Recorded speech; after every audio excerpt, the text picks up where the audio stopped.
one day I was doing tap swings and I slipped off the bar, and all I remember is looking over and being overcome with this fear and scariness because my arm was bent backwards and I couldn't move my other arm because it hurt too much. And it was just a really scary situation. And then I went to the hospital. They popped back in, did everything they needed to do. I went home, and right when I got home, I felt helpless. I was useless. And I knew I was going to be like this for a few weeks. And it was terrible because I couldn't do anything. Couldn't brush my teeth.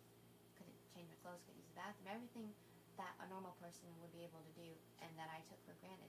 And it humbled me because before that, I was like, oh, I'm the best. I can do this. I'm going to be so great. And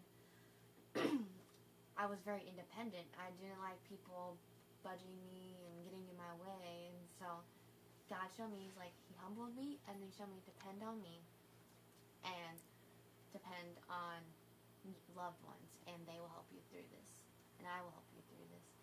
So, yeah, and you know, depending on Him, it was great, but I didn't know what was going to happen. I didn't know my plans. I didn't know how God was going to use this in my life. I felt like He was kind of like punishment. And I was just like, oh, and the devil was chipping away at me. He was chipping away at me because I was vulnerable. And, you know, I was reading my Bible one night, and I came on this verse. Jeremiah 29:11, for I know plans I have for you, declares the Lord, plans to prosper you and not to harm you, plans to give you hope in a future. And it was just an instant eye-opener, like, this isn't going to be forever. It's going to help me in the long run. It's going to help my walk with Him.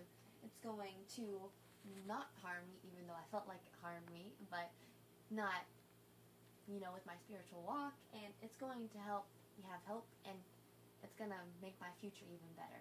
But, so, I was working on that and all this, and physical therapy was coming to an end, and I was going back into the gym, and when I got back, I was overcome with anxiety. And I wasn't even doing gymnastics yet because I couldn't. And my mom told me it was PTSD, and I was like, what? And it's post-traumatic stress disorder, which is being really paranoid about something and getting the jitters every time something happens in a situation. And that was with my injury, my severe looking at my arm. And then when I could actually use my arms in gymnastics, it was even worse. I would get flashbacks. I would get visions of me falling off the bar. I would cry myself to sleep. I would have dreams about it. I would cry all the time because I have had all this fear and all this stress on me of that situation happening again and rebuilding again and everything going over again. And it was just a really heavy burden on me, and I was tired of it.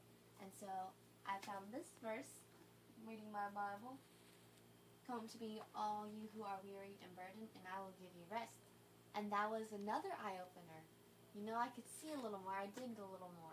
I was like, oh, so I don't have to carry this. I can give it to Him, and He will take care of it. I just have to surrender it all. Surrender everything I have, every fear, all anxiety, and give it to Him, and He'll give me rest. And He did. You know, and I'm still working with anxiety, but it's gradually getting better. And it's gradually